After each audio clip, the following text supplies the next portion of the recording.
시청자 여러분 안녕하십니까. 5월 9일 일요일 뉴스A 라이브 시작하겠습니다. 먼저 뉴스의 라이브 팀이 선정한 주요 뉴스 정리해드립니다. 오늘의 라이브 픽입니다. 야당이 부적격 후보로 분류한 장관 후보자들의 지명 철회를 요구하면서 청와대와 여당의 고심이 깊어지고 있습니다. 문재인 대통령은 내일 취임 4주년 특별연설에서 국정 현안에 대한 입장을 밝힐 예정입니다. 송영길 대표가 설화에 휘말리면서 여권에선 당대표 리스크에 대한 우려가 나오고 있습니다. 국민의힘에선 차기 당대표를 뽑는 전당대회를 앞두고 도로 영남당 논란이 불거졌습니다. 여권 대권주자 3인방이 본격 새굴리기에 나선 가운데 군소주자들도 대선 레이스 출격을 서두르고 있습니다. 야권에선 윤석열 전 검찰총장의 잠행이 길어지면서 플랜 B 후보군에 대한 관심도 높아지고 있습니다. 또래 청소년을 때리고 돈과 물건을 빼앗은 10대 청소년들이 불법으로 렌터카까지 빌려 강도 행각을 저질렀습니다. 경찰과 추격전까지 벌였습니다.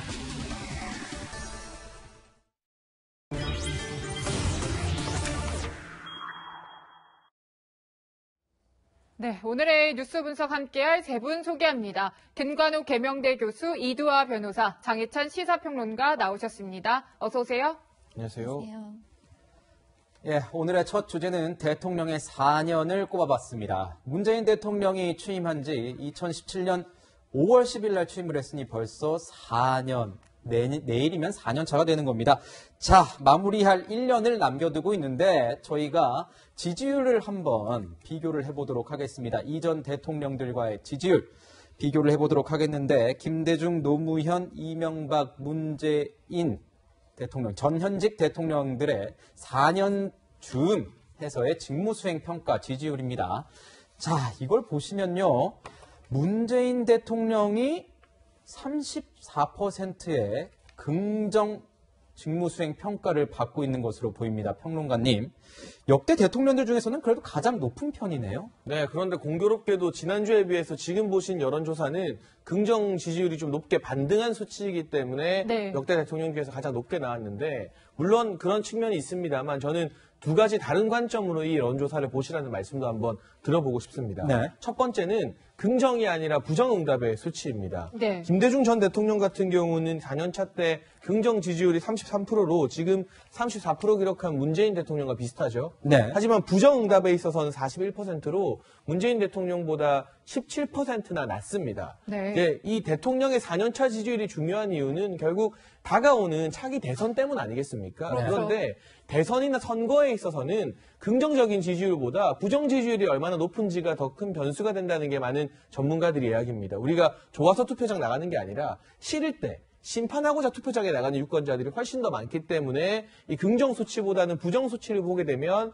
글쎄요 어느 정도 위기 관리가 필요하다는 그런 진단은 청와대도 동의를 할 것 같고요. 두 번째는 손실률입니다. 문재인 대통령은 탄핵 이후에 대통령이 됐기 때문에 집권 초기 지지율이요 어느 정부보다 비교가 안 될 정도로 높았습니다. 네. 80% 가까이도 가지 않았습니까? 84%까지 나왔었죠. 그건 사실은 저희가 CG를 준비를 했습니다. 네, 역대 어느 대통령도 꿈꿀 수 없는 그런 지지율이거든요. 그렇다면 그렇게 높은 84%에서 34%까지는 무려 50%가 떨어졌다는 건데 50%포인트. 이 손실률의 측면에 있어서는 현재 지지율이 다른 대통령 4년차보다 높은 건 맞습니다만 원래 받았던 기대를 그만큼 많이 까먹었다는 뜻이기 때문에 지금 집권 4년차 지지율이 다른 대통령보다 높다고 해서 잘해오고 있다, 국정 운영에 대한 평가가 좋다, 안심하고 낙관할 수 있는 상황은 전혀 아니지 않은가 하는 게 저의 분석입니다. 네, 지금 손실률을 콕 집어서 좀 분석을 해주셨는데 한국갤럽 조사를 보면은 20%대로 떨어졌다가 다시 또 30% 이상으로 올라왔거든요. 올라오기는.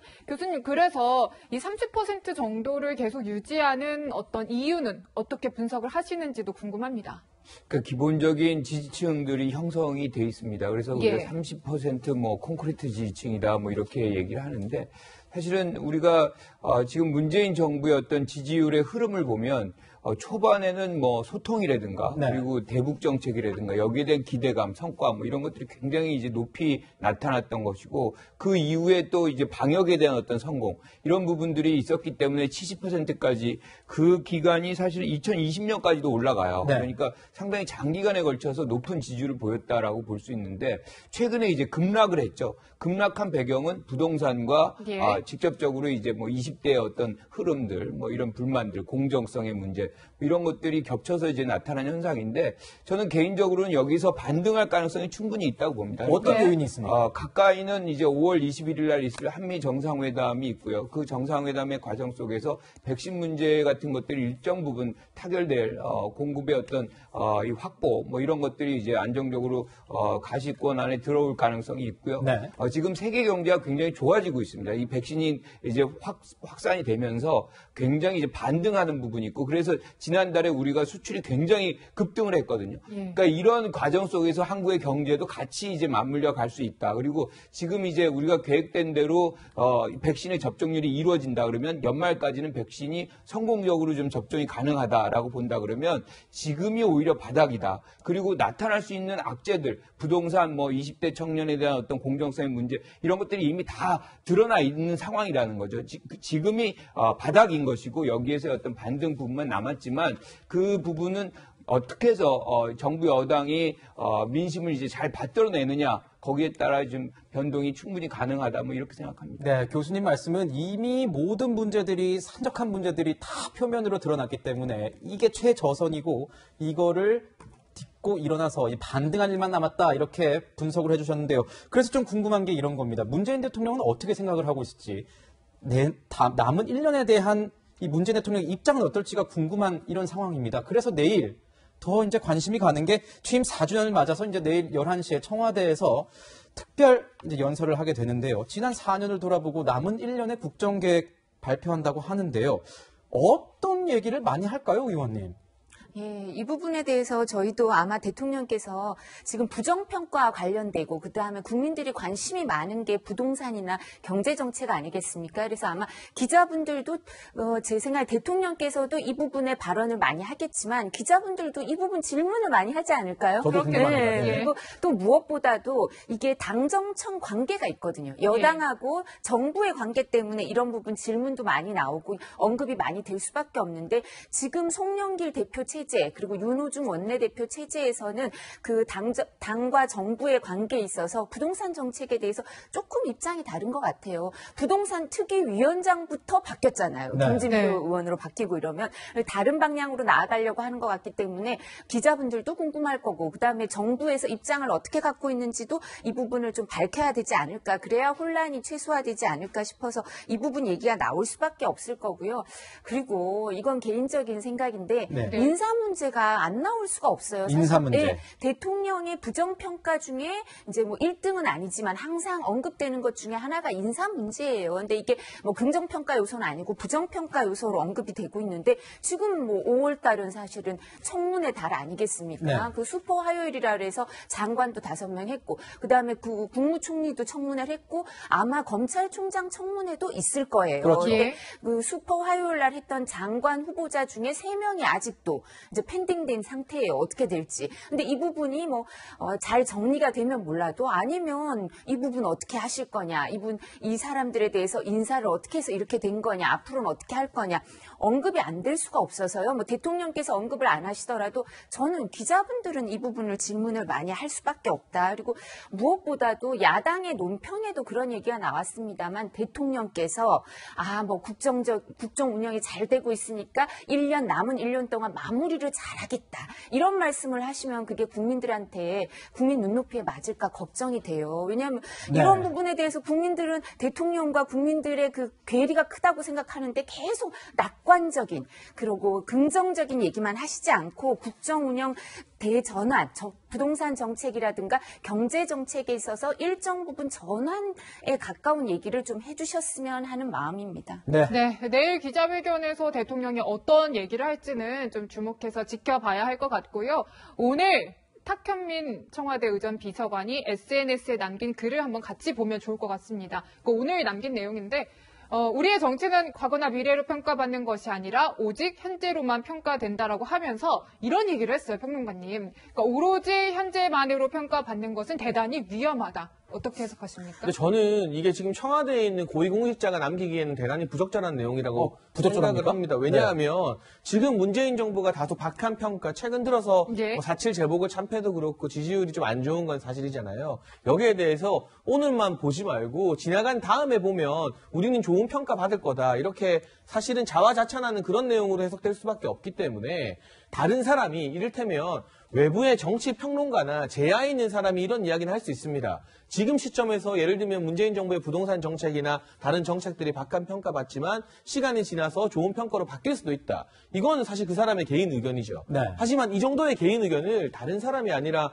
청와대의 1급 공직자인 비서관이 남겼다는 건 국민들한테 지금 국민들이 문재인 정부나 청와대를 향해서 가하고 있는 비판을 받아들이지 않겠다. 우리 지금 계속 잘 되고 있고 역사가 우리를 훌륭하게 평가할 것이다라고 어떤 이 자만이나 오만에 빠져 있는 게 아닌가 하고 걱정스럽게 읽힐 그러한 우려가 충분합니다. 그래서 이 청와대 고위공직자라면 일단은 과거 노영민 실장이 비서실장 처음 됐을 때 내뱉었던 일성처럼 SNS 사용을 좀 줄이는 게 낫다는 권고를 거듭 드리고 싶고요. 그리고 지금 국민의 비판이 가해지고 엄중해지면 엄중해질수록 잘못했습니다. 반성합니다. 우리가 더 잘하겠습니다라는 기조로 나와야지 이건 역사의 긴 시각으로 보면 잘못이 아닐 수도 있다. 우리가 잘하고 있는 것일 수도 있다. 이렇게 면피용 발언을 남기는 건 4.7 재보궐선거에서 청와대가 문재인 정부에게 회초리를 때린 국민의 민심을 받아들이지 않겠다는 뜻으로도 읽힐 수 있기 때문에 별로 대통령에게도 도움이 되는 그러한 글은 아닌 것으로 보입니다. 네, 탁현민 비서관의 저런 글은 오히려 대통령에게 도움이 안 되고 민심도 제대로 담지 못하고 있어서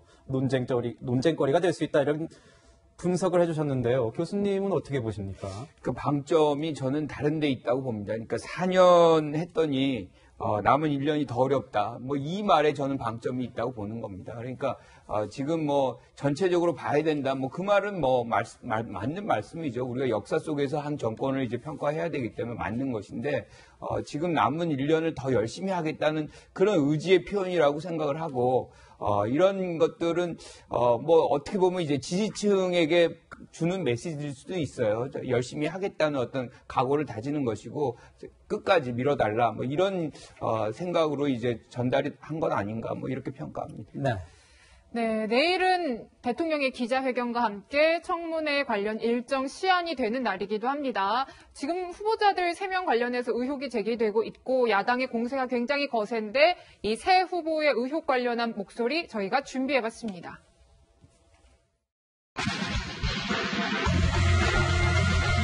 어쨌든 한 방에 2명 쓴 것도 사실 어찌 보면은 문제를 삼을 수 있긴 있겠네요. 그렇지만 그 방을 하나 빌리는 데 있어서 한 명이 쓰느냐 2명이 쓰느냐에서는 가격 차이가 없는 것으로 알고 있습니다. 예. 저는 이러면서 사고가 나는데 그렇게 생각하면 중고 물품들이 많이 나오거든요. 이거 전부 이게 실품이 아니라 고가라고 말씀하시는 부분들이 있는데 비싼 부분들도 있지만요. 50센트나 1파운드, 2파운드, 3파운드에 대부분 살 수 있는 부분이 많습니다. 여러 가지 있어요. 그래서 거의 2배 되는 80% 시세 차익을 남긴 거 아닙니까? 거기다가 거주를 유도하기 위해서 지방자치단체인 세종시에서 취득세도 면제해줘.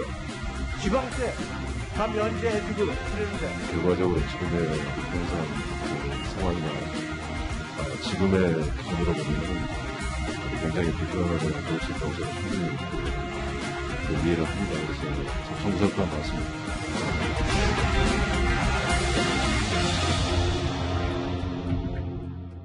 네, 뭐 같이 보셨지만 이제 논란이 되고 있는 새 후보자 임혜숙, 박준영, 노영욱 후보자의 어떤 해명과 사과를 다 같이 들었는데 청와대가 고심이 굉장히 깊을 것 같아요. 특히 정의당에서도 지명 철회를 요구한 두 후보자에 대해서는요.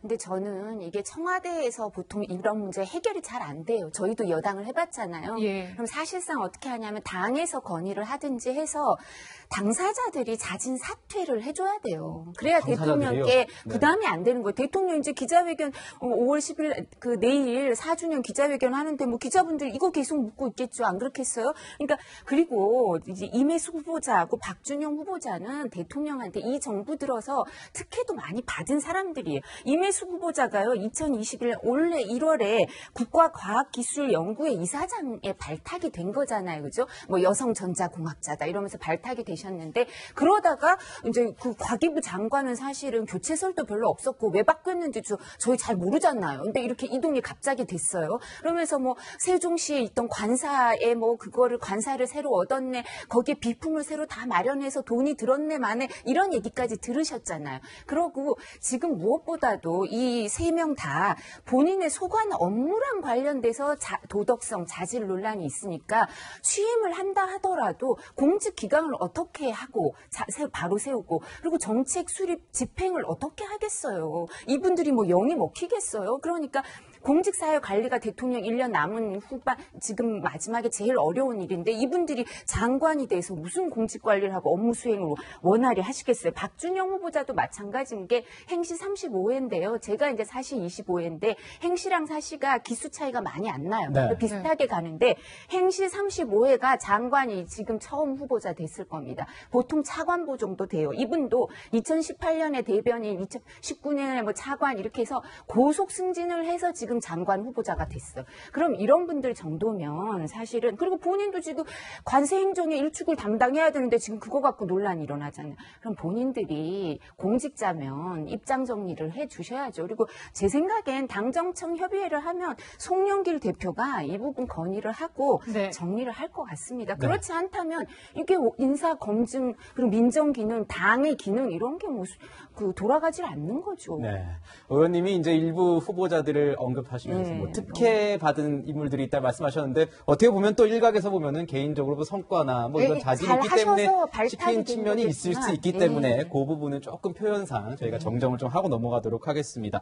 자, 지금 보면 또 걸려있는 게 이런 겁니다. 김부겸 국무총리 후보자도 뭐 이전 이 장관 후보자들의 청문회에서 나온 것 못지않게 많은 논쟁거리가 있었습니다. 그래서 야당은 김부겸 후보자까지 이 처리시키면 안 되겠다, 지명 처리해야 된다, 이렇게 강행한, 좀 이런 강한 모습을 보이고 있는데요. 이 평론가님 보시기에는 어떻습니까? 여당이 지금 의석수로는 충분히 뭐 밀고 나갈 수 있는 상황이긴 한데, 이 뒤에 남아있는 게 또 중요한 게 검찰총장 인사청문회 아니겠습니까? 그것과 엮여서 가면 야당이 만약에 여기서 또 협조를 안 해주면 여당으로서는 여론에 큰 타격을 입을 가능성이 높잖아요. 네, 사실 의석수보다 무서운 게 민심이라고 하는 게 정확한 표현 같습니다. 4.7 재보궐선거에서 참패 원인으로 여러 가지가 지목되고 있지만 여당의 일방적인 독주, 독선 또한 민심 위반을 불러일으켰다고 많은 전문가들이 이야기하고 있지 않습니까? 이런 상황에서 여당이 마음먹으면요, 장관 5명, 국무총리, 검찰총장 다 지명하고 임명하고 통과시킬 수 있어요. 그렇지만 그런 모습이 또 국민들에게 보여지게 됐을 때 회초리 맞고도 정신 못 차렸다, 이런 평가를 받을 수 있기 때문에 고심이 깊은 것 같고요. 네. 지금 여의도에 전해지는 소식으로는 민주당 내부에서도 전부 다, 장관들을 전부 다 통과시키기는 어려울 것 같다는 의견을 청와대에 전달했다고 하고, 여의도 소식통이 전해왔군요. 네, 청와대에서는 이제 임혜수 후보자와 박준영 후보자 두 사람 중 한 사람 정도는 낙마시켜야 되는 것 아닌가 하는 고민을 하고 있다는 보도들이 언뜻 들립니다. 네. 그래서 그런지 임혜수 후보자나 박준영 후보자 측에서 이 두 후보자를 변호하는 기사들도 주말 사이에 많이 쏟아지더라고요. 과기부에서는 임혜수 후보자 옹호하고 나섰다, 박준영 후보자 재산이 공직 30년 했는데 2억 정도밖에 안 된다, 청렴하다. 굉장히 물밑에서 그 한 사람이 되지 않기 위한 경쟁이 치열한 것 같습니다. 아, 그런 경쟁이 있는 것 같습니까? 그런데 네. 문제는 두 사람 중에 한 사람을 낙마시킨다 하더라도 그게 야당과의 협치 카드로도 좀 손색이 있지만 국민 눈높이에 과연 맞을 것이냐. 국민 눈높이에 맞지 않는 후보들을 대거 천거했는데 그중에 무슨 우리가 수학 계산하듯이 한 자리 양보할 테니까 나머지 사람 통과시켜줘. 정치가 그렇게 되는 건 아니고 민심이 그렇게 흘러가는 것은 전혀 아니거든요. 만약 문제가 있다면 과감하게 두 사람 다 잘라내는 게, 저는 김부겸 총리 후보자나 김호수 검찰총장, 상대적으로 과기부 장관이나 해수부 장관보다는 국정 후반기 운영하는 데 훨씬 더 중요한 직책입니다. 그러한 사람들을 야당 동의받으면서 통과시키는데 더 큰 기여를 할 거라고 보고, 민심 위반 측면에 있어서도 이제는 문재인 정부나 민주당이 또 송영길 체제에서 좀 달라졌다는 평가를 받기 위해서라도 한 사람이 아니라 두 사람 정도는 이번에 민심을 받들어서 지명 철회를 하는 게 마땅한 수순이 아닐까 싶습니다. 부처 공무원들이 기분 나빠하겠어요. 다 중요한 부서죠. 그렇죠. 근데 뭐 정치적 의미가 그렇다는 뜻이죠. 네, 알겠습니다. 네, 이와 관련해서 논의가 될 것 같은 이제 오늘 오후에 고위당정청 협의가 진행이 됩니다. 여기 이제 송영길 대표가 당대표 취임 이후에 처음으로 참석을 하고 아까 의원님도 말씀을 좀 주시긴 했지만 가서 어떤 목소리를 내고 정리가 되지 않을까라는 생각도 들지만 또 이런 얘기도 나와요, 교수님. 그러니까 이 청문 보고서의 재송부를 요청할 수 있기 때문에 22일까지 결정을 좀 미룰 수도 있지 않을까? 어떻게 보십니까? 그러니까 재송부할 수도 있겠죠. 요청할 수도 있는데 저는 그렇게 할 것 같지 않습니다. 네. 민심이 재보선 이후에 어떤 민심의 어떤 반응성을 높이는 것이 지금 여당이 해야 되는 과제이기 때문에 이런 것들을 늦춘다 그래가지고 문제 해결이 되는 것이 아니거든요. 그냥 문제를 그냥 뒤로 미루는 것뿐이 효과가 안 나오는 겁니다. 그래서 저는 오늘 내일 이제 그리고 대통령의 기자회견이 있어요. 그렇죠. 그러면 만약에 그 전까지 이 세 분에 대한 또는 두 분에 대한 어떤 입장 정리가 안 나온다 그러면 기자들은 그거를 집중적으로 물어볼 수밖에 없다는 거죠. 네. 그러면 사실상 어떻게 보면 대통령에게 그 어떤 곤혹스러운 어떤 답변의 장면들을 미루는 결과뿐이 안 된다고 봐요. 그래서 저는 오늘 당정청 회의 때 입장 정리를 이번에 깔끔하게 해서 실질적으로 민심이 어떤 방향으로 흐르는지를 이제 반응하는 그런 능력을 좀 여당과 정부가 보여줄 필요가 있겠다 이렇게 생각합니다. 제가 조금 보충 설명을 드리자면 이제 2000년에 인사청문회 제도가 도입되고 나서요. DJ 때는 그 인사청문 경과 보고서가 미채택돼 있는데 대통령이 임명을 강행한 경우가 없는 것 같아요. 이제 노무현 정부 때 3명을 비롯해서 쭉 이제 이명박 정부, 박근혜 정부 다 합쳐서 그러니까 인사청문회 제도가 도입된 이래로 모든 역대 정부를 다 합쳐서 30명이었어요. 근데 지금 29명이거든요. 그리고 이제 한 명만 하면 역대 정부 다 합한 거랑 동률 기록을 세우시는 거예요. 거기다 한 2명 하면요. 이제 기록 깨세요. 이제 그러니까 이런 부담도 있으실 수밖에 없어요. 역대 정부를 다 합산한 것보다 임명을 강행한 경우가 더 많다. 뭐 이런 기록을 누가 세우고 싶어 하시겠습니까? 네, 어떤 결정이 나올지는 같이 지켜봐야겠고요. 지금까지 내일 진행되는 대통령 기자회견과 장관 청문회 이슈들 짚어봤습니다. 네, 흐름은 계속 비슷하게 이어갑니다. 다음 주제는 여야 당대표에 대한 얘기로 넘어가도록 하겠습니다.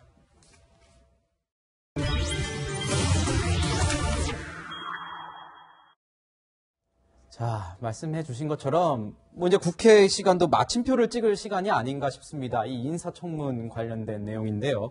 자, 민주당 송영길 신임 대표가 참석하는 첫 고위 당정청 협의회가 오늘 오후에 열릴 예정입니다. 여기서 가장 궁금한 건 아까도 말씀해 주셨지만 계속 말씀해 주셨지만 송영길 대표의 성향상 이런 민심 그대로 전달할 성향이 높습니까? 어떻습니까? 교수님이 보시기에는요. 개인적으로는 민심의 향배를 지금 청와대에 전달했고 그것이 아마 오늘 저녁에 있을 당정청 회의에서도 주요 내용으로 다루어질 가능성이 있어요. 그러니까 송영길 대표 같은 경우는 본인의 어떤 존재감, 새로 지도부가 구성이 됐잖아요.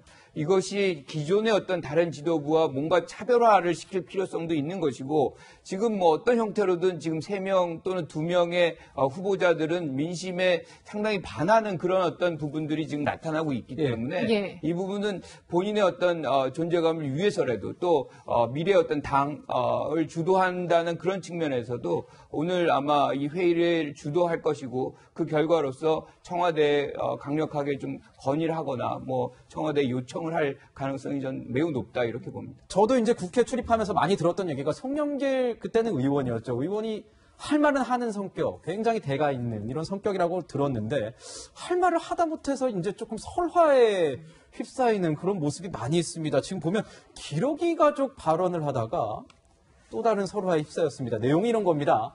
혼자 사는 남편이 술 먹다가 혼자 돌아가신 분도 있고 또 여자는 가서 바람나서 가정이 깨진 곳도 있다. 의원님, 갑자기 이 얘기를 왜 했고 이 대표께서 뭐 이런 일을 얘기했을 때는 뭔가 또 어떤 뭐 큰 뜻이 있었을 거라고 생각하지만 좀 표현은 지금 봐도 제가 봐도 조금 문제가 될 수 있을 것 같은데요. 네, 저희도 이제 그 후보로, 당대표 후보로 나왔던 세 분을 다 알죠. 근데 이제 저희가 그 뭐 친문, 비문 이런 걸 떠나서 사실 이제 제일 안정적으로 관리를 할 사람은 누군 것 같다. 그리고 송영길 대표 경우에는 이제 비문 색채가 강하고, 그리고 친문 색채가 옅으니까 또 장점이 있지만, 돌출 발언을 할 가능성이 크다. 그래서 약간 안정감이 떨어진다. 그리고 그런 안정 관리를 해야 되는 그 역할과 스타일이 엇박자가 좀 있다. 이런 얘기를 좀 했었거든요. 아, 그리고 친하신가요? 아니요. 저희가 친하진 않은데 송영길 대표가 연수원 26기예요. 아하, 저희 네. 25기인데 그래서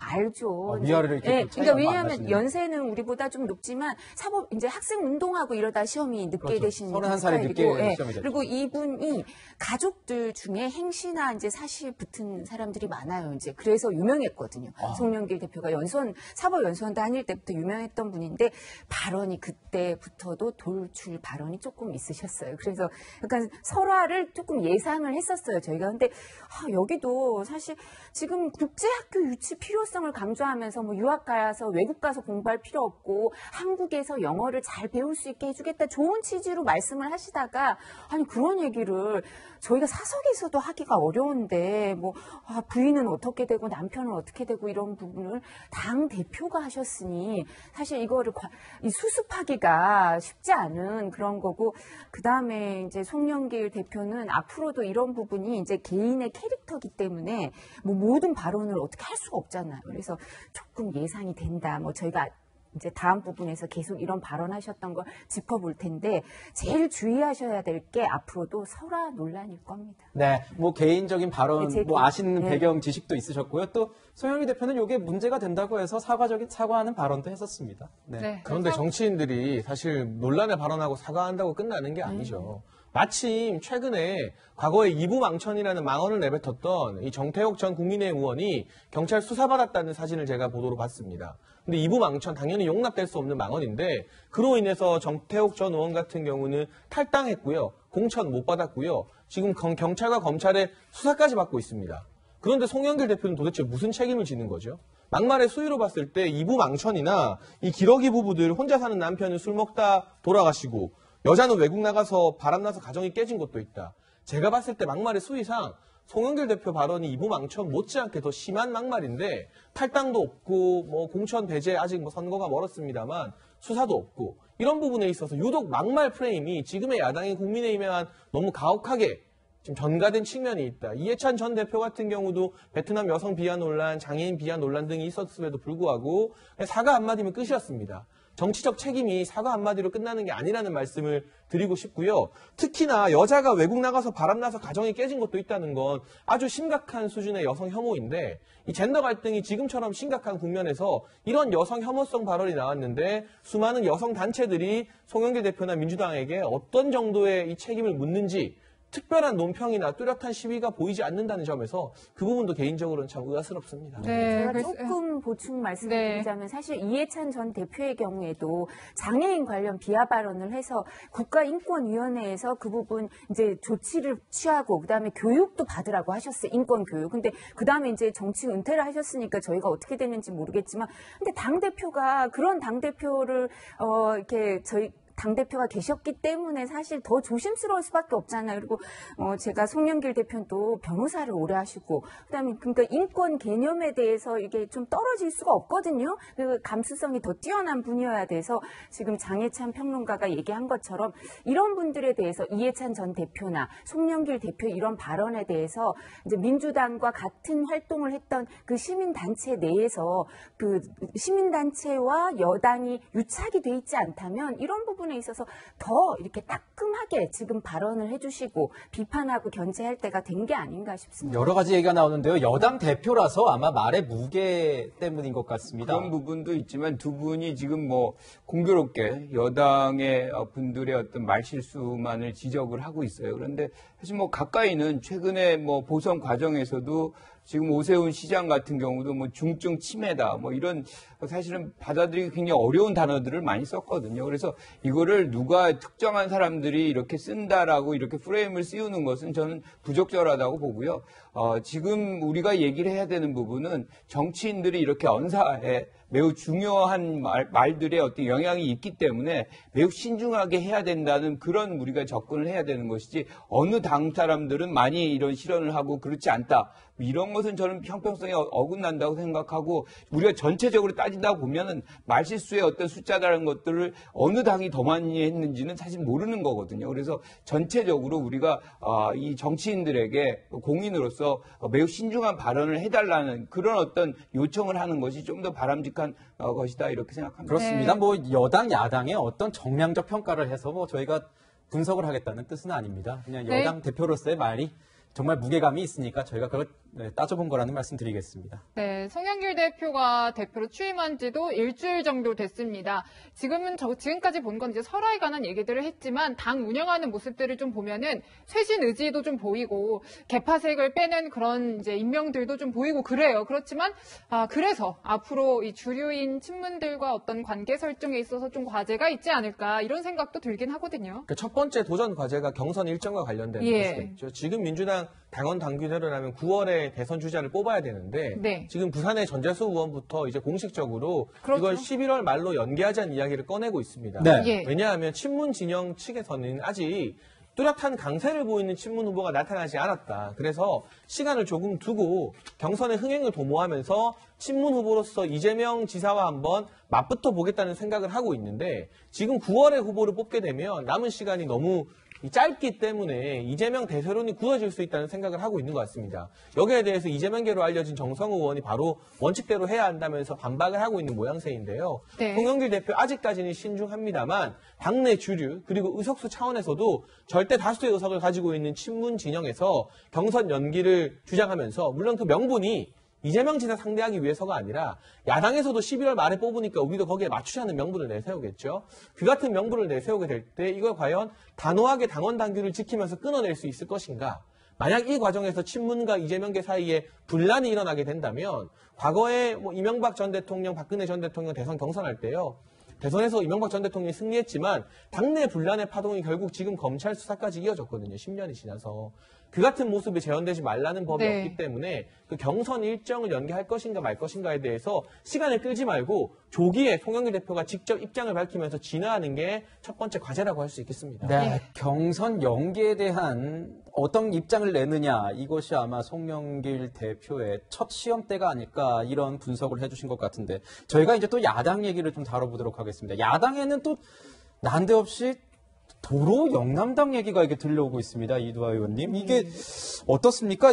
뭐 영남당 논란이긴 하지만 일각에선 이런 얘기도 있어요. 당 대표가 뭐 영남 출신이 오든 뭐 이런 얘기가 나오는 것 자체가 이런 영남당 논란 자체가 어떻게 보면 탈지역 정당으로 나가려는 어떤 노력 아니겠느냐 이렇게 긍정적으로 평가하시는 분들도 있던데 이 영남당 논란 어떻게 봐야 됩니까? 당 대표 선거 관련해서요. 그러니까 이제 당 대표 선거랑 관련해서 이번에 당 대표는 뭐 여야 모두 제가 아까 여당에서도 송영길 대표랑 관련해서 말씀을 드렸습니다만 안정적인 대선 관리 이게 되게 중요하거든요. 그러니까 뭐 어느 지역 출신이다 이런 것도 중요하겠지만 그 안정적인 대선 관리를 어떻게 나가냐. 근데 여당은 지금 경선 연기 이 얘기 외에는 나머지는 뭐 사실 이렇게 충분히 관리 가능한 거지만 야당은 오히려 어떤 문제가 있냐면 이게 플랫폼 지도부가 돼서 뭐 합당을 해야 되는 문제. 그 다음에 외부에서 그 유력 그 대권 주자를 영입하는 문제 이런 문제가 얽혀 있어서 훨씬 복잡하거든요. 그래서 저는 영남당 논란보다는 오히려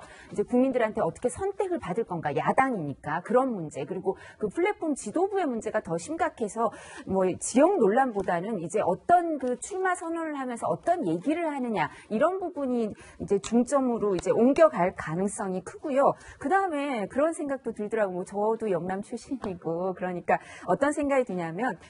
그 여당은 지금 이낙연 전 대표도 그랬고 지금 송영길 대표도 호남 출신이에요. 그죠? 호남 출신인데 호남당 논란 이런 얘기는 없어요. 왜 당대표가 계속 호남에서 나오냐 이런 논란이 없기 때문에 이런 부분에 있어서 제가 말씀드린 것처럼 지금 잠시 이제 이 문제를 언급하는 분들이 있더라도 이제 그 주 이슈가 좀 바뀔 가능성이 크지 않을까 싶고요. 그리고 저는 아까 제가 잠깐 보충해서 말씀을 좀 드리자면 그 경선 연기론과 관련해서 여당, 야당 모두한테 드리고 싶은 말씀이 1992년부터 2012년까지 모두 유력 정당 우리는 거의 양강 구도잖아요. 선거가 그죠? 본선이 양강 구도인데 먼저 그 경선을 먼저 치르고 후보를 먼저 뽑았던 정당의 후보가 본선에서 승리했어요. 그러니까 이재명 후보는 이제 꿀팁인 거죠. 이재명 지사 측에선 뭐 흔드는 게 아니라 먼저 선출이 되면 본선에서 이길 확률이 높다. 2017년은 보궐선거고 그다음에 2017년은 홍준표 후보랑 야당의 이제 후보가 4일 차밖에 안 나니까 의미가 없거든요. 그래서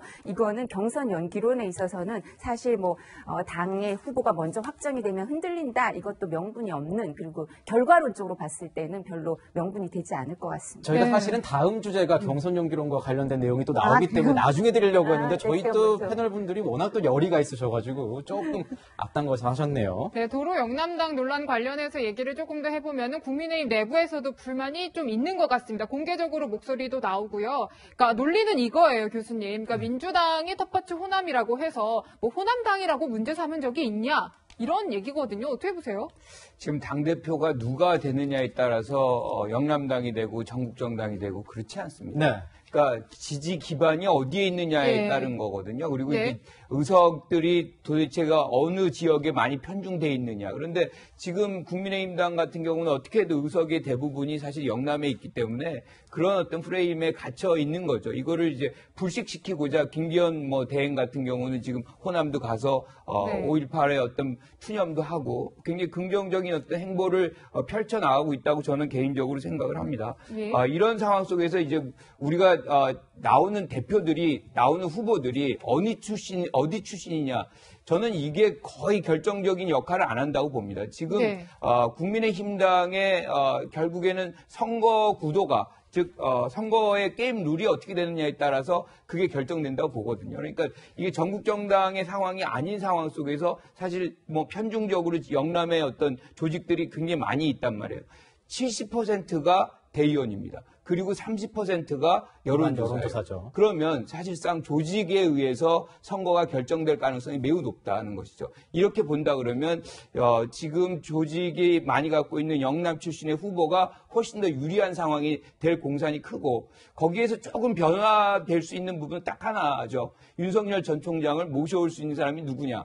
그걸 보면은 김웅 후보 같은 경우가 이제 조금 더 가시권에 있는 거죠. 그러니까 그것도 큰 변수는 안 될 겁니다. 그래서 결국에 조직 싸움이 될 것이고 그렇다 그러면 지금 우리가 프레임으로 얘기하고 있는 영남당의 어떤 굴레에서 크게 벗어나기 어려운 측면이 있다 이렇게 보는 거죠. 제가 짧게 말씀드리면 저도 영남 출신인데 국민의힘 내 영남 의원들은 일단 자성부터 하셔야 됩니다. 자성부터 하라. 특히나 TK 지역 정치인들은요. 왜냐하면 민주당 같은 경우는 역대 이 민주화 이후 대통령 보면 DJ가 호남 출신이지만 노무현 전 대통령, 문재인 대통령 전부 다 PK 이제 영남 출신이에요. 그런데 국민의힘 같은 경우는 이명박 전 대통령, 박근혜 전 대통령 모두 TK 출신이고 그 당시에 집권하는 내내 TK 출신을 향한 여러 가지 특혜들이 있었기 때문에 TK당이다 영남당이다 하는 비판 반박하기보다는 국민이 비판하면 받아들여야죠.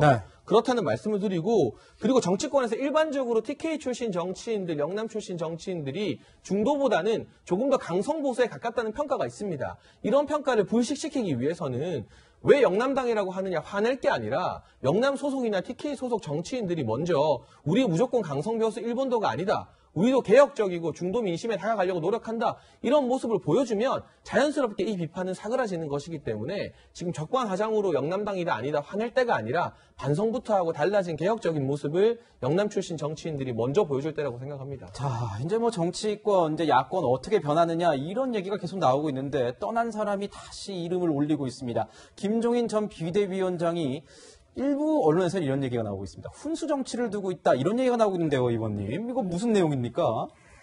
김종인 전 위원장이 이제 아주 유명한 가인 김병루 선생 대법원장, 우리나라의 초대 대법원장. 그리고 법조 삼성이라고 있어요. 법조 삼성이라 그래서 전주에 가면 이제 그 동상도 있고 이 정도로 법조 삼성이라는 분들의 후손 이제 모임도 있고 해서 법조인들하고도 인연이 깊고 이제 법조인들하고도 많이 만나시고 얘기를 하시는데 김종인 전 위원장은 일관된 소신이 있는 거 본인의 다른 사람들이 어떻게 평가하든 본인은 우리나라 정치 체제가 이렇게 갔으면 좋겠다. 근데 이 정치 체제를 위해서는 나는 누구하고든 손을 잡을 수 있다. 이 부분에 대해서 같이 공감하는 사람하고 이런 스타일이기 때문에 뭐 이쪽에도 저쪽에도 이제 정당도 그리고 사람도 자유롭게 선택을 하는 것 같은데요.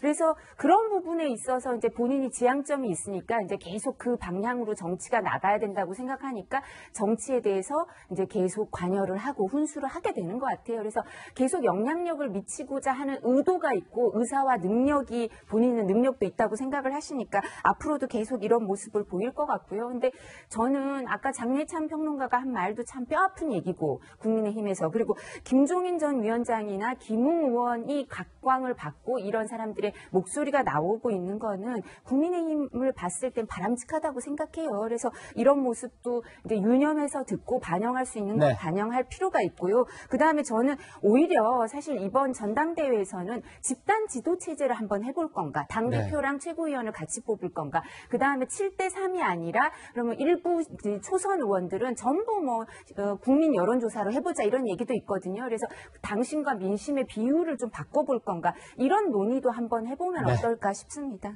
네, 이 김종인 전 위원장은요, 초선의 당권 주자인 김웅 의원을 직접 만났습니다. 그 목소리, 그 장면 같이 한번 보시겠습니다. 당이 변화를 반드시 해야 되고 당의 변화를 하는 것은 새로운 인물이 당대표가 되는 것보다 더 효율적인 건 없다. 그러니까 세게 붙어라 라고 이야기를 하시고 김용민 위원장님을 비롯해서 누구의 대파다 뽑습니다. 이런 이야기가 안 듣도록 자기만의 정치를 해야 된다 라고 이야기를 해주시고 윤총장이 거의 안 했고 윤총장이 지금 상당히 뭐 선택지가 거의 없어진 상황이 아니냐 뭐 이런 이야기를 했고 시간을 좀 줄 필요가 있는 것 같다. 그 정도 간단하게 그 정도 이야기합니다.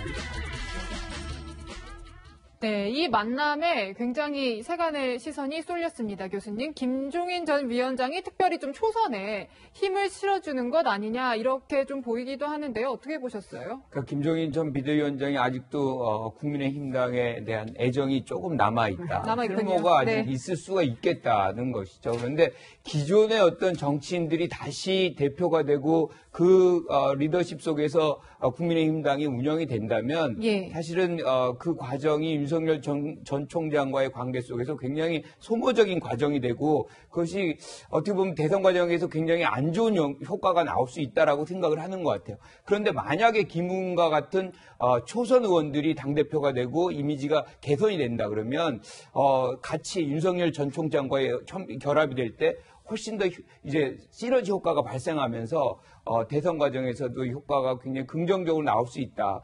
따라서 지금 김웅 의원에게 사실상 어떻게 보면 강력하게 후원을 해줄 테니 한번 세게 뛰어봐라.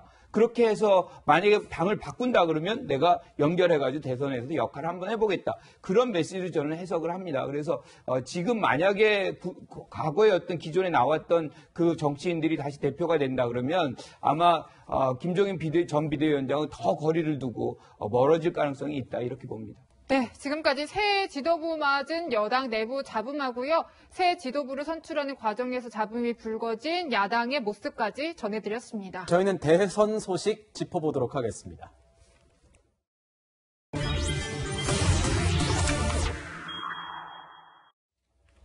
자, 의원님도 말씀하시고 평론가님도 말씀해 주셨지만 이 모든 당대표 관련된 모든 내용이 다 한 곳을 가리키고 있습니다. 대선입니다. 내년에 치러질 대선. 그 대선을 위해서 이런 얘기가 다 있는 거 아니겠습니까? 정치권 얘기가.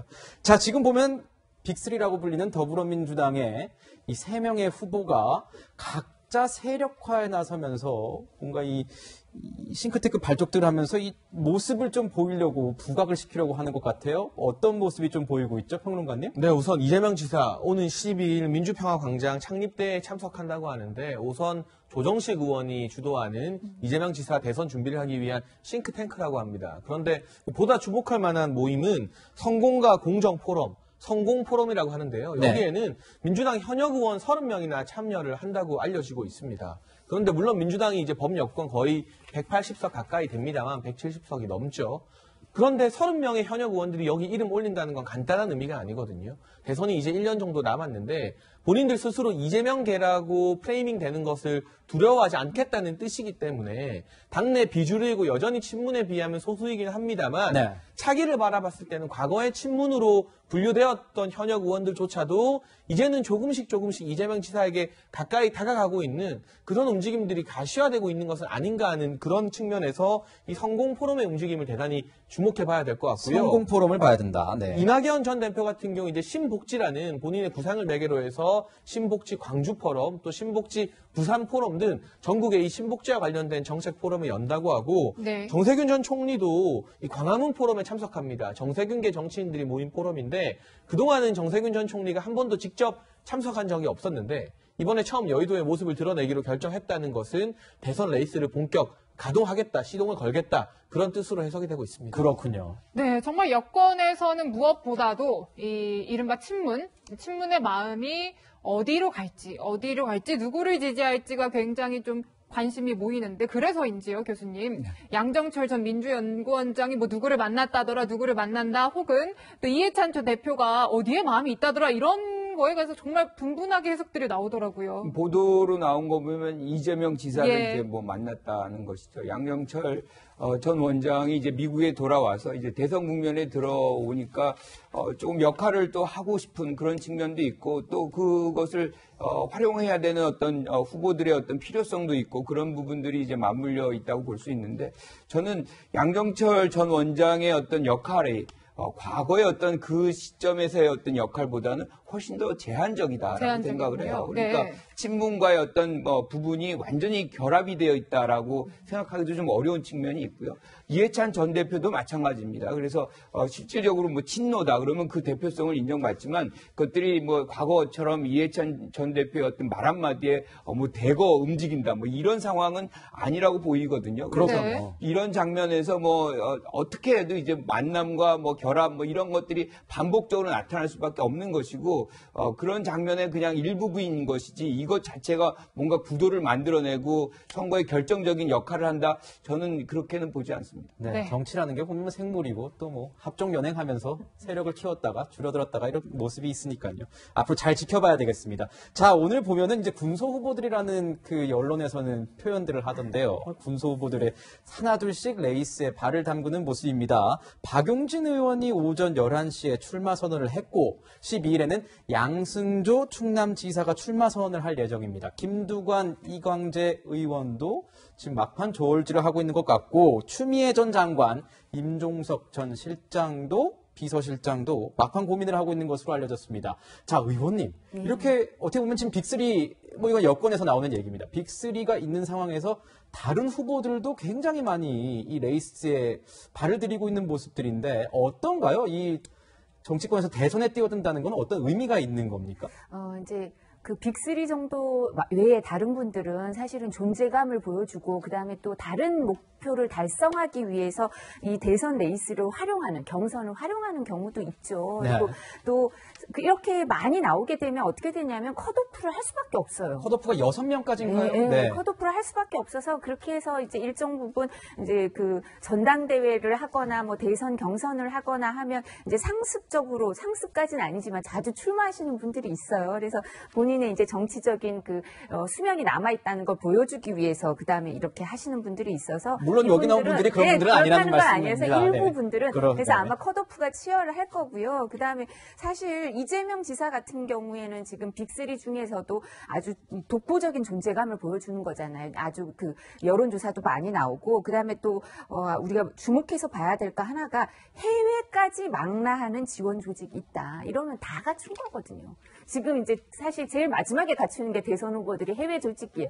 여기도 투표권이 있으니까 일정 부분 나오거든요. 표가 꽤 나오기 때문에 이 해외 조직까지 갖추고 그다음에 이제 이해찬 전 대표의 경우에 조정식 의원이 대리자라고 일컬어지는데 조정식 의원이 아까 이제 앵커께서도 말씀하신 것처럼 이 포럼 중에 어디를 발족하는데 깊이 관여를 하고 있고 이래서 일정 부분 여당은 정리가 돼가고 있는 게 아닌가. 그리고 송영길 대표의 경우에 원칙에 충실할 수밖에 없지 이거 판을 흔들기가 하기가 어렵기 때문에 경선 연기론도 그렇게 잘 안 먹힐 거거든요. 그래서 이제 군소 후보들도 의미가 있겠지만 일정 부분 이제 어느 정도 정리가 대선판이 정리가 돼가고 있다 이렇게 볼 수 있을 것 같습니다. 교수님은 어떻게 보십니까? 송영길 대표가 지금의 어떤 대선 국면 경선 과정에서 어떤 편향적인 어떤 입장을 낼 것으로 보지 않습니다. 네.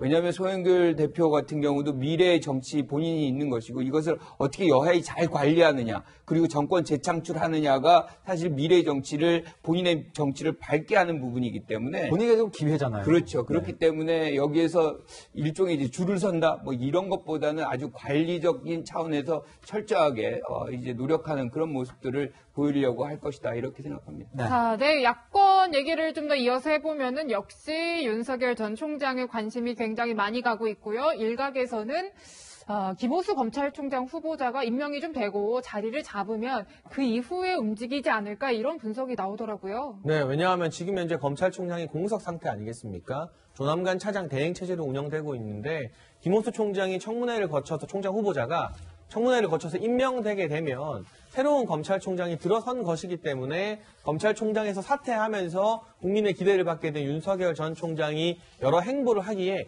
부담이 적어지는 건 사실입니다. 네. 네. 그리고 최근에 이 윤석열 전 총장 측근 쪽에서 언론 인터뷰한 내용을 보게 되면 네. 우리는 여의도 문법대로 가지 않는다. 네. 윤 전 총장 본인의 페이스대로 행보를 할 것이라고 말을 했는데 그 말뜻은 다소 조급하게 일각에서 관측하는 것처럼 5월 내, 6월 초 이렇게 정치적인 활동을 할 것으로는 보이지 않고요. 네. 행보를 하더라도 그게 곧장 대선 출마 선언을 하거나 또는 국민의힘에 합류하는 방식은 거의 안 될 것 같습니다. 아마 정승국 교수 만난 것처럼 여러 가지 외교 안보나 노동 문제, 경제 문제의 전문가들을 만나는 그러한 행보로 전국적으로 또 돌아다니면서 현장의 목소리를 청취할 수도 있는 것이고요. 그러한 정치 선언은 하지 않았지만 실질적인 정치 행보를 조금 더 해 나가면서 어느 정도 이 대선 분위기가 무르익었을 때 국민의힘 경선 참여 여부나 대선 출마 선언 등은 여름을 지난 시점에서야 기대해 볼 수 있지 않을까 하는 관측을 해보고 싶습니다. 5월설, 6월설, 7월설 이렇게 계속 나오고 있는데 지금 보면 윤 전 총장이 현재 민주당 대권주자 3인과 붙었을 때 그 가상 대결에서 모두 좋은 성적을 거뒀다 이런 평가가 나오는 이 분석이 나오는 여론조사 결과가 있습니다. 지금 보시는 건 이재명 지사와의 가상 대결이고요. 그 다음은 이낙연 전 대표와의 여론조사 결과입니다. 그 다음은 정세균 전 총리와의 가상 양자 대결 결과입니다. 자, 이런 상황에서요, 의원님. 여당에서 윤 전 총장에 대해서 몽골 기병 같다 이런 얘기를 했습니다. 이거 이렇게 어떤 모습이 그런 건가요? 조응천 의원이 그런 발언을 했는데 검찰 출신이죠. 이제 국정원에도 있었고요. 청와대에도 근무를 했어요. 조응천 의원. 근데 그리고 본인도 특수 수사를 받기도 했어요. 그래서 사실 특수 수사를 받고 나면 그 당사자가 되고 나면 이제 검찰 출신이라 하더라도 검찰의 앙금이 남아요. 그러니까 이제 특수통들이 몽골 기병처럼 빠른 말을 타고 가서 이제 약탈하고 해결을 한다 이런 얘기를 하는데 이 비유가 이제 특수 수사의 피의자로 경험한 얘기가 일 가능성이 크지 검사로서 한 얘기는 아닌 것 같아요. 왜냐하면 지금 특수수사에 대해서는 여러 가지 특수통이 약진하는 거에 대해서 여러 가지 얘기가 있죠. 그렇지만 이 정부에서 윤석열 전 총장도 특수통이었는데 총장으로 임명한 거고 지금 김호수 후보자도 특수통이에요. 근데 또 검찰총장 후보자예요. 그러니까 이런 부분에 있어서 그 특수통들이 검찰에서 성과를 내기는 좀 좋은 편이거든요. 그리고 눈에 띄고 이러니까 이런 얘기를 하는 것 같은데 저는 이게 피의자로서 본인이 겪은 개인적인 경험이라고 생각을 하고 그래서 이 부분을 감안해서 받아들여야 되지 법치주의가 어떻고 이런 부분까지 받아들이기는 일반인들 아니면 저희 법조인들 입장에서는 조금 거부감이 있는데 그리고 의미가 있는 건 그 뒤에 한 얘기죠. 대통령이 전지전능한 사람일 필요는 없고 어떤 사람하고 어떻게 해나가는지를 보고 판단하면 된다 이러니까 여지를 열어두는 것 같은 거예요. 그래서 이런 부분에 대해서 윤석열 전 총장에 대해서 수사에 대해서는 비판을 했지만 그 뒤에 정치인으로 모습에 대해서는 여지를 열어두고 있다. 그래서 본인도 그러면 가능한가? 이 같이 할 사람 중에 한 명으로 이런 생각까지 하게 하는 발언이었습니다. 조응천 의원을 한번 제가 만나봐야 될 것 같습니다. 네, 지금 국민의힘의 어떤 여러 가지 구애에도 윤 전 총장의 자명이 상당히 길어지고 있습니다. 그래서인지 일각에서는 플랜 B를 좀 준비해야 되지 않냐, 생각해야 되지 않느냐 이런 목소리도 나오는 상황이거든요. 그런 와중에 이제 안철수 대표가 이제 서울시장 출마하면서 대선은 포기하겠다라고 했지만 또 앞으로 어떤 행보를 보일지도 관심이고요. 또 황교안 전 대표도 방미를 하고 또 홍준표 무소속 의원은 내일 또 기자회견을 한다고도 하고 여러 가지 움직임들이 지금 돌아가고 있더라고요, 교수님. 그렇죠. 야권의 어떤 잠재적 후보에 가장 유독 드러나 있는 분이 이제 윤 전 총장인데 그 외에도 사실 황교안 전 총리라든가 지금 이 홍준표 의원이라든가 등등의 분들이 다 있어요. 그러니까 존재감을 확보해야 될 필요성이 있는데 중요한 거는 이제 나타나는 지표가 가장 중요하거든요. 지지율이 얼마나 나오느냐. 그것이 사실상 다시 유권자에게 반사가 되고 그 반사 효과가 다시 지지율을 만들어 놓는 그런 효과들이 계속 상쇄적으로 이렇게 발생을 해요. 그런 측면에서 본다 그러면 여전히 윤 전 총장의 어떤 입장이 야권에서는 가장 이제 유독 두드러지는 그런 측면이 있는데 저는 아까 조응천 의원의 얘기 중에 가장 이제 주목하고 싶었던 것이 이겁니다. 수사 달성을 위해서 법치주의 약화도 두려워하지 않는다. 이거는 윤 전 총장이 가장 항상 강조하는 법치주의를 정면으로 본인 스스로가 수사를 위해서는 조금 저지를 수도 있다, 무너뜨릴 수도 있다, 그 얘기를 지금 하고 있는 것이거든요. 그래서 윤 전 총장의 검증이 이런 검찰 출신으로부터 이제 서서히 시작되고 있다, 이렇게 우리가 봐야 될 것 같고 그 검증의 강도는 본인이 이제 정치 참여를 선언한 순간부터 훨씬 더 강도 높게 이루어질 것이다 이렇게 봅니다. 네, 지금까지 대선 관련 대안을 고민하게 되는 야권의 분위기까지 짚어봤습니다.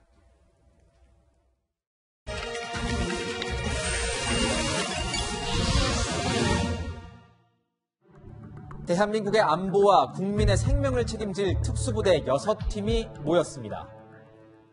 압도적인 1등이니까요. 이렇게 자꾸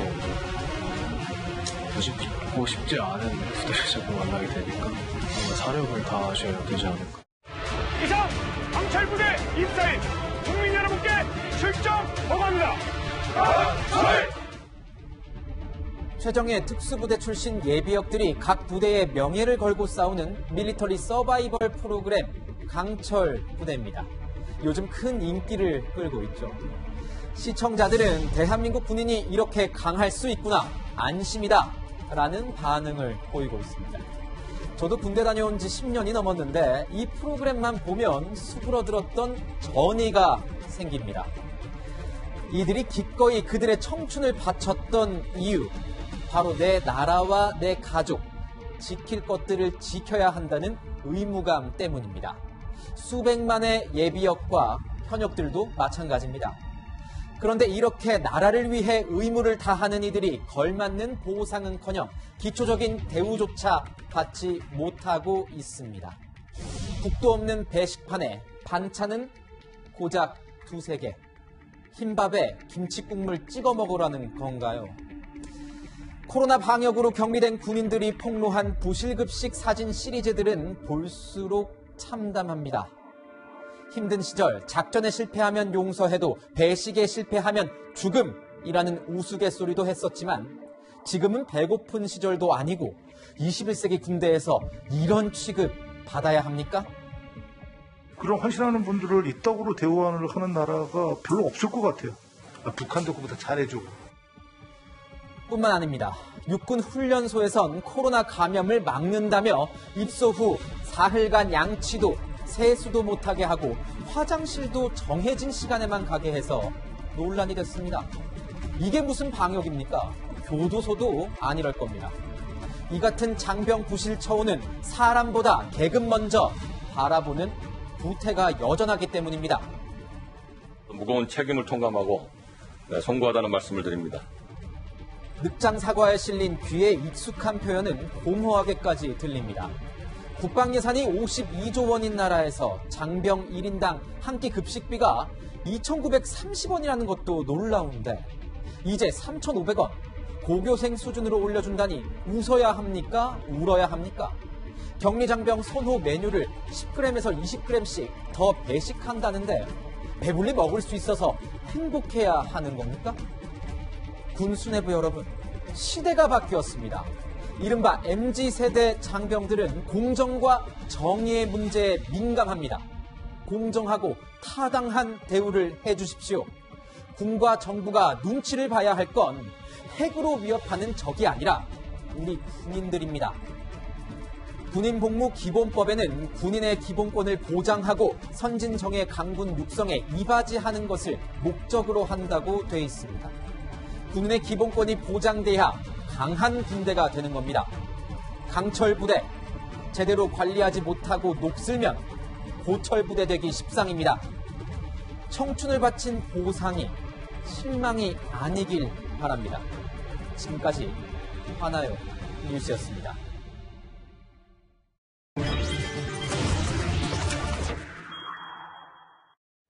네, 사건 사고 소식 잠깐 알아보고 가겠습니다.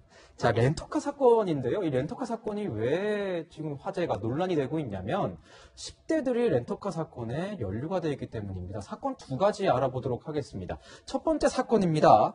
이 또래 청소년들에게 돈과 물건을 뺏은 뒤에 강도 행각까지 했는데 렌터카를 빌려가지고 강도 행각을 했습니다. 무슨 일입니까? 저희가 영상 한번 보면서 장혜찬 평론가의 설명 좀 들어보겠습니다. 네, 지금 영상 보면 경찰차가 유턴하더니 흰색 승용차 쪽으로 다가가고 있죠. 네. 이 흰색 승용차 뒤를 경찰차 2대가 쫓고 있는데 네. 이 승용차에 17세, 18세 청소년 4명이 타고 있었습니다. 네. 어젯밤 9시 30분쯤 강북구 수유동의 한 공원에서 다른 10대 청소년 2명을 폭행한 이들 집단은요.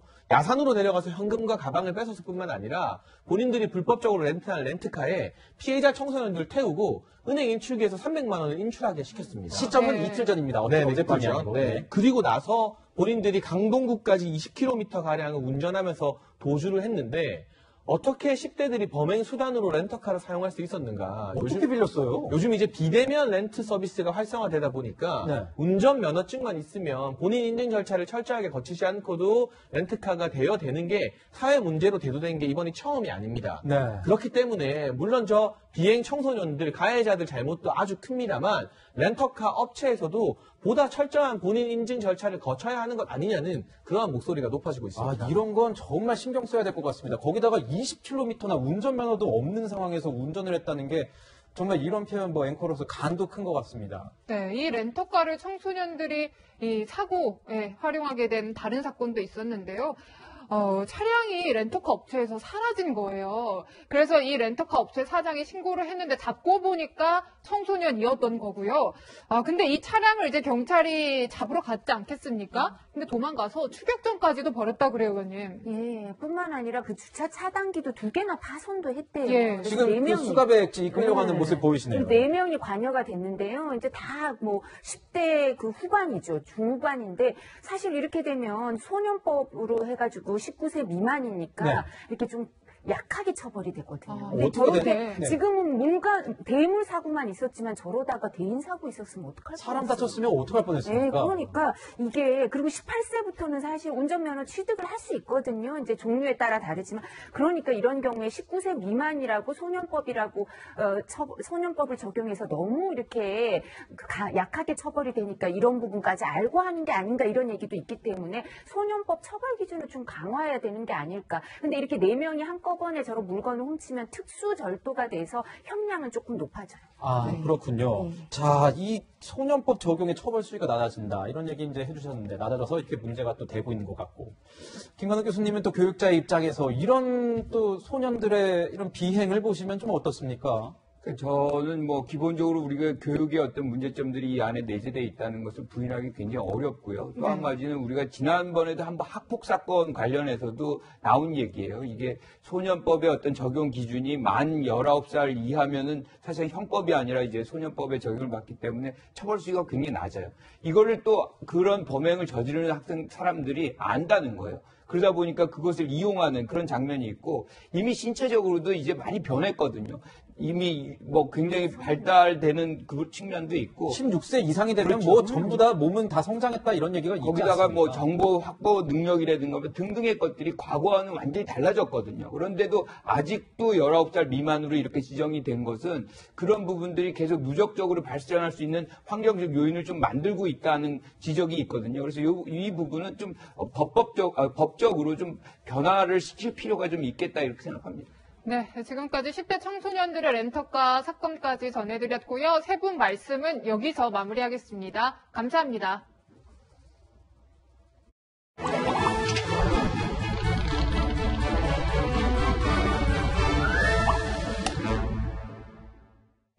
영화와 함께하는 시간 신의 한 수 김태욱 기자 나왔습니다. 자, 김 기자, 요즘은 우리나라에서 정말 세계 최초로 개봉하는 영화가 많아요. 네, 오늘 소개해드릴 영화 내가 죽기를 바라는 자들과 스파이럴도 그런데요. 코로나 상황 속에서도 우리나라에서는 안정적으로 영화가 상영될 것이라고 판단했기 때문입니다. 네, 먼저 이 내가 죽기를 바라는 자들 영화를 보면은 안젤리나 졸리가 또 2년 만에 복귀를 했네요. 그렇습니다. 한국 팬들에게 인사를 건네면서 영화에 대해서도 직접 소개했습니다. I think this film is both entertaining and is a good thriller. It is about people who feel overwhelmed, pushing through and overcoming together. 안젤리나 졸리는 화재 진압 실패에 트라우마를 가진, 그래서 죄책감을 안고 사는 베테랑 소방대원으로 나오는데요. 거대 범죄의 증거를 가진 한 소년이 2명의 킬러에게 쫓기는 것을 구하기 위해 불길 속에서 생사를 건 대결을 펼치게 됩니다. 네, 보니까 특히 화재 속에서 쫓기는 이 추격전이 정말 압권이에요. 네, 이 거대한 화재 장면은 컴퓨터 그래픽이 아닌 실제 산불 현장입니다. 사막에 약 36만여 평의 숲을 조성한 다음 나무에 불을 질러 사실감을 더했습니다. 실제적인 열기, 화력을 느낄 수 있어서 배우들도 연기하는 데 도움이 됐다고 하는데요. 시각적인 볼거리 외에도 배우들의 심리를 따라가면서 이 영화를 본다면 더 몰입해서 즐길 수 있을 것 같습니다. 네, 다음으로 영화 스파이럴도 소개해 주시죠. 네, 이 영화를 소개하기 전에 혹시 소우라는 영화 아시나요? 알죠. 지금부터 게임을 시작하지 이런 유명 대사도 있지만 사실 저는 무서워서 보지는 못했습니다. 네, 저도 사실 1편을 보고 너무 무서워서 그 뒤로 못 봤는데요. 시리즈를 8편이나 이어갈 만큼 치밀한 살인 게임은 많은 사람들의 관심을 받았습니다. 이 스파이럴이 소우 시리즈의 첫 스핀오프 영화입니다. 원작 영화에서 새롭게 파생된 작품이죠. 네, 이 소우 시리즈 마지막이 2017년이었으니까 4년 만에 새로운 게임이 시작이 된 거네요. 네, 경찰서로 의문의 소포가 배달되면서 경찰을 타깃으로 한 연쇄살인이 시작됩니다. 소우의 캐릭터 직소는 분명 죽었는데 말이죠. 직소가 부활한 것인지 새로운 캐릭터가 등장하는 것인지 궁금증을 유발합니다. 네, 이 기존 시리즈와는 또 어떤 차이가 있는 겁니까? 가장 큰 차이는 게임 위주의 전개에서 스토리 위주로 바뀌었다는 점입니다. 경찰 콤비가 의문의 사건을 파헤쳐 나간다는 점에서 대표적인 스릴러 영화 세븐과 유사한 부분이 많습니다. 거기에 제작비가 4배 이상 늘어났고요. 우리에게 익숙한 배우 사무엘 L. 잭슨 등 화려한 출연진을 자랑합니다. 특히 크리스 록은 소우 시리즈의 광팬으로 알려졌는데요. 아이디어를 적극적으로 내서 영화화하는 데 막대한 영향을 끼쳤다고 합니다. 실제로 회의에서 그의 아이디어가 만장일치로 통과했다고 하네요. 네, 이 감독이 소우 시리즈의 황금기를 이끈 데런 린 보우즈만이네요. 네, 그렇습니다. 2편부터 4편까지의 연출을 맡았었죠. 시리즈 사상 월드와이드 박스오피스 최다 수익을 기록한 바 있습니다.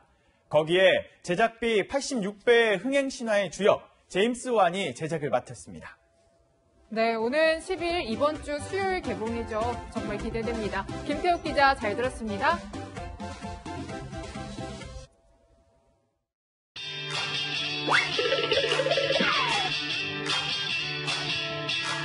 여러분의 일주일을 앞서갑니다. 이번 주 이 뉴스만큼은 꼭 알아야 된다. 저희가 미리 뽑아봤습니다. 주요 뉴스를 미리 보는 시간이죠. 앞으로 뉴스입니다. 청와대 울산시장 선거 개입 하명 수사 의혹 사건에 대한 첫 재판이 내일 열립니다. 검찰이 기소한 지 1년 4개월 만인데요. 2018년 지방선거를 앞두고 청와대가 당시 송초로 울산시장 후보의 당선을 돕기 위해 각종 불법 행위를 저질렀는지가 재판의 핵심 쟁점입니다. 자, 내일부터는요, 65세에서 69세 어르신에 대한 아스트라제네카 백신 접종 예약이 진행됩니다. 온라인 사전 예약 누리집이나 질병관리청 감염병 전문 콜센터 1339번 등을 통해 희망 접종 일자와 장소를 선택하시면 됩니다. 60세에서 64세에 대한 사전 예약은 오는 목요일부터 시작됩니다. 네, 이번 주에는 월요일부터 일이 참 많은 것 같습니다. 김학의 전 법무차관 불법 출국 금지에 수사 외압 의혹을 받는 이성윤 서울중앙지검장의 검찰수사심의위원회 수심위가 하루 앞으로 다가왔습니다. 내일 오후 대검찰청에서 열리는 수심위에는 외부 전문가 15명이 참석해 이지검장에 대한 기소 여부와 수사 지속 여부를 심의한 뒤 검찰 수사팀에 권고할 예정입니다. 자, 모레부터 어린이 보호구역 스쿨존에서 주정차 위반 시 과태료가 승용차 기준으로 8만 원에서 12만 원으로 인상됩니다. 또 목요일부터는 전동 킥보드를 탈 때 반드시 헬멧을 착용해야 하고 승차 인원도 1명으로 제한됩니다. 이를 어기면 범칙금 내야 하니까 주의하시기 바랍니다. 네, 홍앵커 어제는 하늘이 뿌옇고 미세먼지가 가득 꼈던데요. 그래도 오늘은 하늘이 깨끗하네요. 네, 그렇죠. 서울은 황사가 물러가서 공기가 깨끗해졌습니다. 충청과 남부지방도 오후부터는 대기 확산이 좀 원활해지면서 미세먼지 농도가 보통 수준을 회복하겠습니다. 네, 그렇군요. 낮 기온은 어떻습니까? 네, 오늘 서울의 낮 기온이 21도로 어제와 비슷합니다. 다만 남부지방은 광주 24도, 대구 25도로 초여름 날씨가 예상됩니다. 네, 낮은 따뜻해도 해가 지면 기온이 빠르게 내려가니까요. 얇은 겉옷 하나는 꼭 챙기시면 좋겠습니다. 이번 주 날씨도 알려주시죠. 네, 월요일 출근길에는 비 소식이 들어있습니다. 서울과 호남 지방은 아침에 짧게 내리고 그치지만요. 충청과 경북 북부지방은 온종일 비가 올 예정입니다. 비가 온 뒤에는 초여름 날씨가 찾아옵니다. 모레인 화요일 서울 낮 기온 26도까지 오르네요. 네, 저희가 준비한 소식은 여기까지입니다. 일요일엔 뉴스A 라이브입니다. 네, 시청해주셔서 감사합니다. Please tell us why you had to hide away for so long.